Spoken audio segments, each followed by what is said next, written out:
네, YTN 라디오 이재현의 뉴스 정면 승부 4부 함께 하고 계십니다. 이번에는 법전을 든 셜록 순서로 이어가겠습니다. 탐사보도 전문 매체죠. 셜록의 박상규 기자 나오셨습니다. 안녕하십니까? 예, 안녕하세요. 예, 함께하실 신민영 변호사 나오셨습니다. 안녕하세요. 네, 반갑습니다. 신민영입니다. 자, 오늘은 먼저 최강욱 의원 얘기부터 해보죠.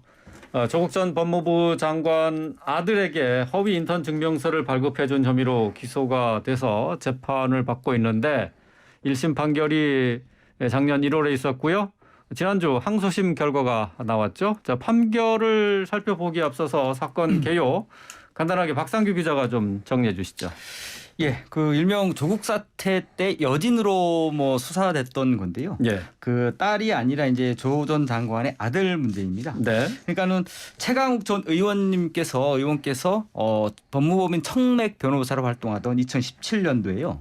1월부터 10월까지 조 전 장관의 아들이 매주 2회씩 와서 인턴 활동을 했다. 네. 변호사 법률 업무도 좀 도왔고 그리고 뭐 어학 관련된 번역도 하고 그런 일을 했다고 하면서 최 전 의원이 일명 그 인턴 증명서를 발급했습니다. 네. 그리고 이걸 가지고 조 전 장관의 아들은 연세대와 고려대의 그 대학원 입시에 좀 활용을 했고요. 네. 이 문제로 이제 이게 이제 검찰 수사 결과 허위로 검찰은 판단을 했고 네. 그래서 이제 최강욱 의원이 그 기소가 돼서 이제 유죄 판결을 받은 사건입니다. 네. 2심 판결 지난주에 나왔는데 징역 8개월에 집행유예 2년 그대로 유지된 거죠? 네, 그렇습니다. 신 변호사님, 네. 이게 이제 재판부는 어떻게 지금 판결을 내리면서 설명을 하고 있습니까? 유죄 판결의 이유를 한 줄로 요약을 하자면 예. 그러니까 최 의원이 확인서를 발급을 했는데 네. 그 확인서대로 조 전 장관의 아들이 인턴 활동을 하지 않은 것 같다로 요약할 할 수 있을 것 같습니다. 예. 뭐 알려진 바에 따르면 그 최 의원이 발급한 인턴 확인서에는 이런 내용으로 적혀 있었다 그래요. 뭐 잡다한 내용이 있을 수 있지만 매주 2회 총 16시간 동안 인턴 업무를 했다라고 적혀 있었다고 하는데 재판부는 이게 허위다라고 판결을 내리면서 첫 번째 일단 조 장관 아들이 몇 번 사무실을 방문했을 수는 있겠지만 예. 일을 한 자료가 남아있지가 않지 않느냐. 첫 번째. 그리고 두 번째 이유는 이 조 전 장관이 어떤 아들의 어떤 활동을 했는지에 대해서 그 최 의원이 나름의 해명을 했을 거잖아요. 네네. 근데 이 해명이 수사 초기부터 2심에 이르기까지 계속 바뀌어왔다. 뭐 처음에는 주 3일 네. 뭐 저녁 때 왔다고 하다가 뭐 재판 단계에 이르러서는 이 16시간이 누적해서 뭐 1월부터 10월까지의 기간을 누적해서 적은 거다. 뭐 이렇게 좀 갈팡질팡한 면이 있었다는 거를 유죄 판결의 이유로 들었습니다. 그러니까 진술이 오락가락하면은 그거를 받아들이지 않는 거죠, 보통 재판부에서는. 아무래도 뭐 신빙하기가 어렵다라고 네. 보여질 여지가 있죠. 근데 내용을 보면은 이게 지금 허위, 그러니까 인턴 자체가 허위인지 아니면은 인턴은 하긴 했지만은 과장된 건지 이 부분은 어떻게 봐야 돼? 아예 인턴 자체를 안 했다고 봐야 되는 건가요? 일단은 그런 것 같습니다. 그러니까 적어도 확인서에 적혀 있는 대로는 뭐 했다고 볼 증거가 없다는 게 재판부의 이유였어요. 그래서 이것에 대한 증거를 좀 제출해달라 그런데 최 의원 측에서는 적절하게 제출을 못한 것 같고 물론 여기에 대해서 이제 납득하기 어려운 판결이다라고 주장하면서 최 의원이 이유로 든 부분이 바로 이 부분입니다. 뭐냐면 확인서를 발급하면 됐지 이거에 대해서 또 자료를 일일이 다 남겨놔야 되느냐. 이 허위라는 것을 어떻게 보면 검찰 측에서 반대로 입증을 해야 되는 건데 네. 우리 측에 자료가 없다는 이유로 이걸 허위로 몰고 가는 건 부당하다. 또 이렇게 좀 이 판결에 대해서 아쉬워하고 있습니다. 네, 말씀하신 것처럼 뭐 최강욱 의원은 납득하기 어려운 판결이다라고 얘기를 했는데 어떻습니까? 우리 박상규 기자는 어떻게 생각하세요? 일단은 최 전 의원께서는 계속 최 의원께서는 죄송합니다. 최 의원께서는 그동안 계속 이제 수년간 인턴 활동을 했다. 네. 그리고 전혀 허위가 아니다라고 이야기를 했거든요. 예. 그렇게 했다가 근데 최근에 이제 민주당 일부 의원들이 좀 낸 성명서를 좀 볼 필요가 있을 것 같아요. 거기서 네. 뭐라 그랬냐면 예. 최 의원이 의원직을 상실할 만큼 잘못은 하지 않았다.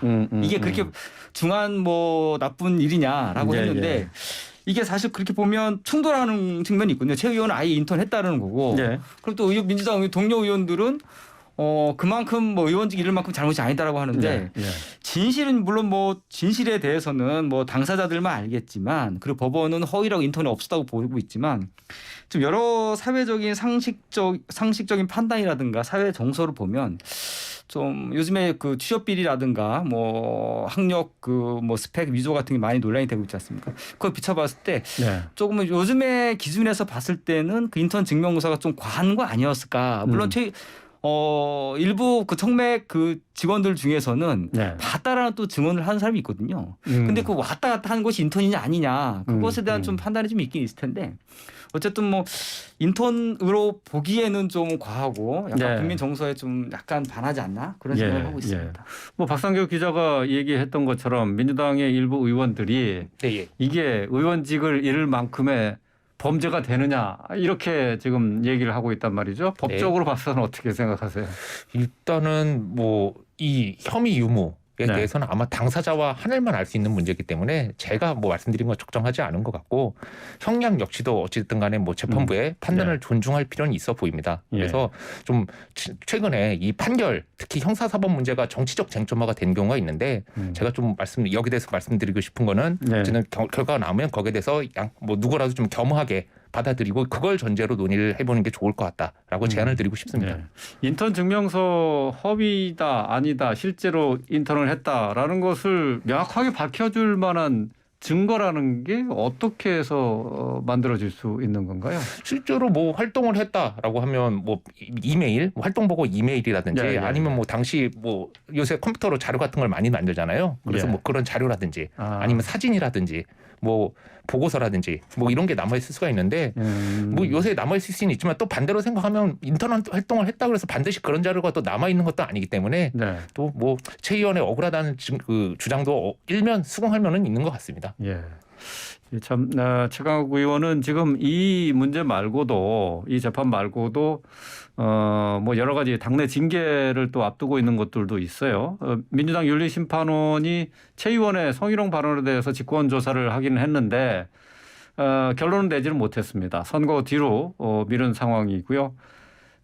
민주당에서는 뭐 성비위에 대해서 강경 대응하겠다 이렇게 밝혔는데 자 지금 최 의원에 대한 지금 얘기가 나오고 있는 문제 발언과 관련해서 당내에서 징계 수위는 어느 정도로 예상을 하시나요? 심 변호사는부터 좀 얘기를 좀 해주시죠. 일단은 징계 여부부터 따져봐야 될 것 같습니다. 일단은 사실관계에 대해서는 진실공방이 있는 상황이라서 좀 조심스럽긴 한데 어쨌든 알려진 그 발언 쌍디귿 이게 사실이라면 징계 사유는 해당할 것으로 보입니다. 징계 사유는 돼요? 네, 더불어민주당 윤리규범을 찾아봤는데 14조 그러니까 1항 제1항의 성폭력 성희롱 금지라고 돼 있어서 직간접적인 성적 언동 등으로 상대방에게 성적 굴욕감 또는 혐오감을 느끼게 해서는 안 된다라는 규정이 있습니다. 또 그 밖에도 윤리심판원 규정 제14조 제1항 7호 보면 당의 품위를 훼손하는 경우에도 뭐 이렇게 그 징계를 할 수 있다라고 하고 있어서 만약에 그 알려진 발언이 사실이라면 일면 징계 사유에 해당할 것으로 보입니다. 근데 징계 수위가 이제 문제가 될 수 있는데 징계 수위야 뭐 당시의 사정이라든지 또 뭐 최 의원의 당내 공헌 이런 걸 뭐 다각도로 따져서 할 거기 때문에 그때 가봐야 알지만 뭐 제가 말씀드릴 수 있는 건 지금까지 민주당에서 성비위 관련해서 어떤 징계를 해왔는지 이걸 좀 알려드려야 될 것 같은데 이게 제가 좀 소개드리기가 뭐한 게 하나같이 전부 다 제명이었습니다. 그래요? 네.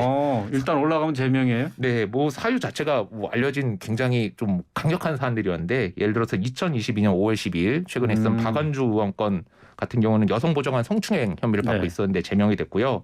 또 2020년에 오거돈 시장 같은 경우도 뭐 여성 직원을 면담한 과정에서 성추행 혐의로 제명이 됐고 또 목포 시의회 김훈 의원 같은 경우는 2019년도에 동료 여성 시의원을 지속적으로 성희롱한 혐의로 제명이 됐습니다. 이건 다 사안이 다 엄중한 거라서 네, 맞습니다. 비교할 사항은 아닐 것 같습니다. 그러니까 알려진 사안이 이것뿐이라서 이걸 소개시켜드리는데 지금 뭐 이 사안 같은 경우는 뭐 지금 제가 소개시켜드린 사안에 비해서는 어떻게 보면 좀 죄질 면에서 사실이라면 가볍다고 평가할 여지가 있고 또 어떻게 보면 우발적이고 뭐 한 번 있었던 행동이라서 그래서 좀 이 사안이랑은 차별되는 지점이 있다고 보여지긴 합니다. 박상규 기자, 이게 지금 줌 회의에서 한 발언이잖아요. 예, 그렇습니다. 뭐 녹화 자료라든가 뭐 그런 게 있어요?